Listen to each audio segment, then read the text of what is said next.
Idol, nandito si Rosalie Contante. Nais niyang makuha ang kanyang anak na nasa pangangalaga ng kapatid ng live-in partner. Halos 5 taon na ang bata sa kustodiya ng kapatid. Ba't ayaw po ibigay? Ang gusto po nila, magdalaw-dalaw na lang daw po ako doon. Nasaan na po yung tatay ng bata? Nasa may kawayan po, may pamilya po talagang totoo. Tapos ngayon, itong anak nyo, pinagkatiwala sa kapatid niya. Opo. Hindi kayo kasal, ano? Hindi po. Magandang hapon po, Sir Ricardo Valdez. Opo. Gusto niya na pong makuha yung kanyang baby. Paano ko ibibigay, sir? Usapan namin nun, aampunin ko yung bata. Okay, meron ba kayong kasulatan? Yun nga ang wala, sir. Since wala Opo, kang sir. dokumentong hawak galing sa korte, then hindi po legal ang pagpipirmi ng bata dyan sa iyo. Ngayon kinukuha na ng nanay, kapag ayaw mo ibigay, ay makakasuhan ka ng kidnapping.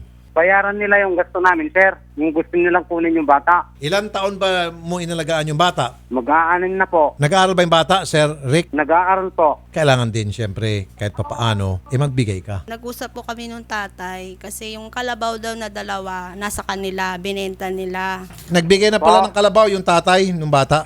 Ay, hindi, sir. Sarili ko yun. Walang kalabaw siya. Ay, wala siyang kalabaw. Yun po ang Sarili kong yung kalabaw sinabi yan, po niya binenta sa ko. akin.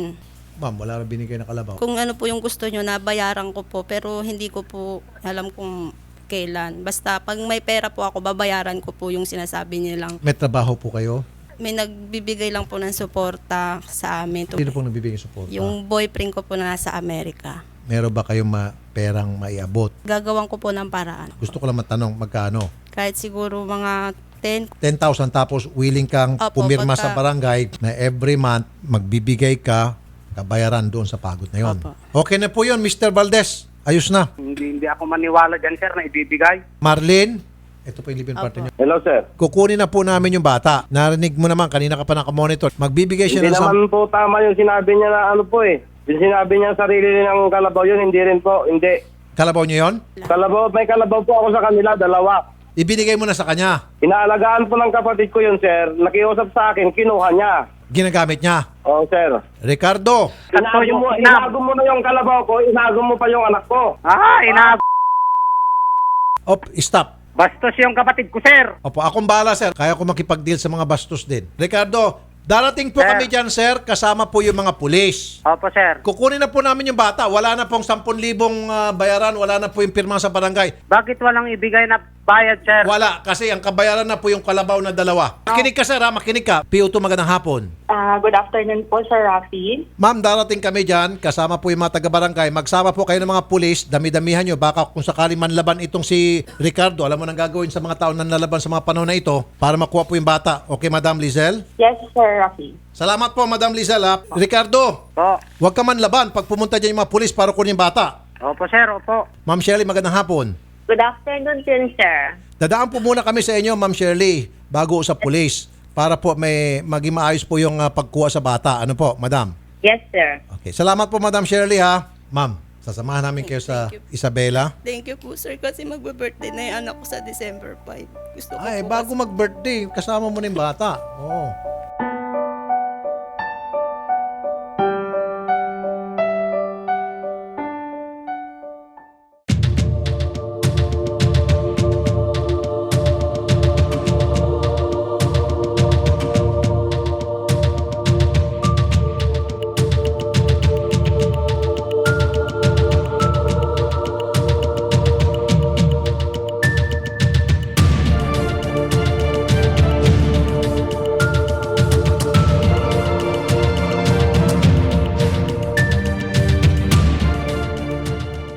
Gusto niya po makuha niya yung kanyang 6 years old na anak. Talaga naman mapunta talaga sa biological parent ng bata. Ngayon pong araw po ito, makukuha na po natin yung bata. Yes.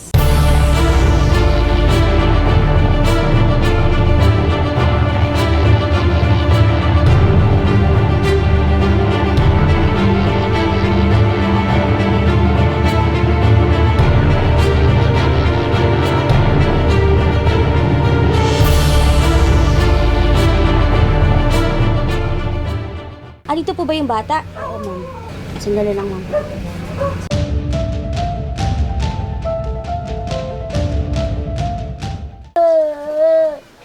Pinamigay nyo na parang wala, tapos ngayon malaki na sa amin, kukunin nyo. Ganito na lang po, pwedeng pag-usapan na lang natin doon sa barangay hall yung problema nyo para maiayos natin. Ano po?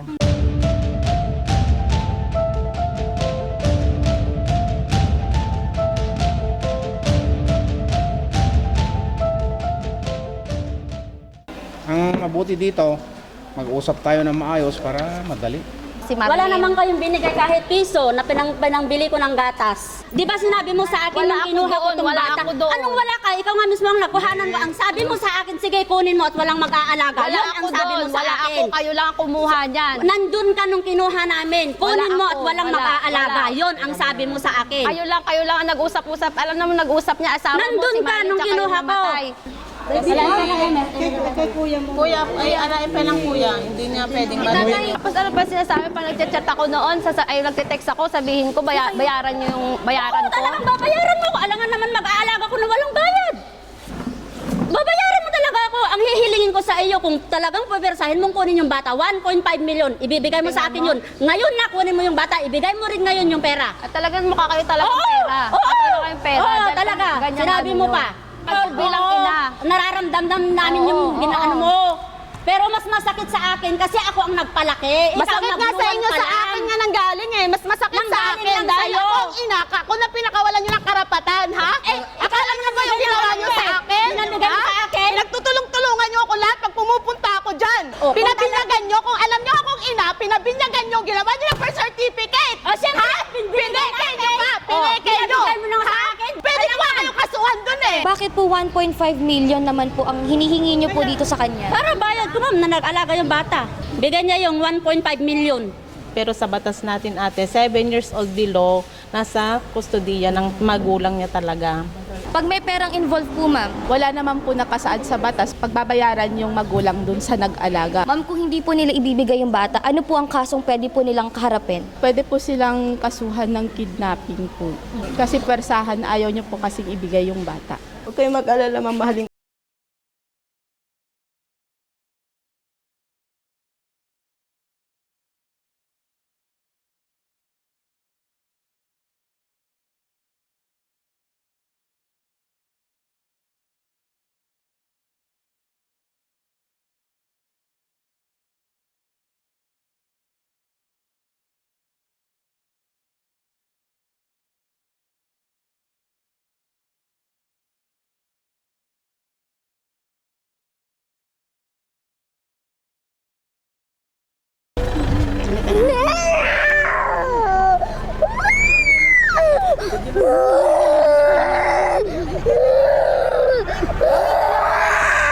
Ilagay mo na yung bata doon, ikaw na magdala.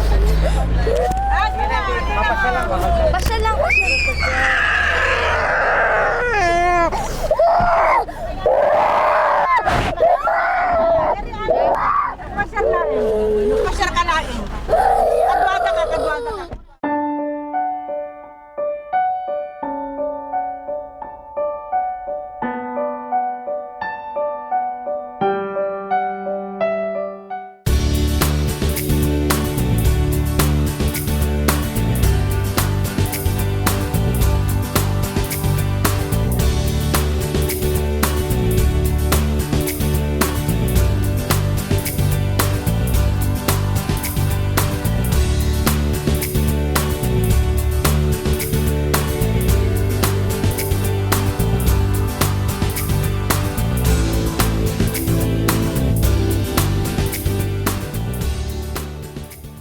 Happy birthday to you. Happy birthday, happy birthday, happy birthday to you. Blow the candle. Yay! Love you, anak.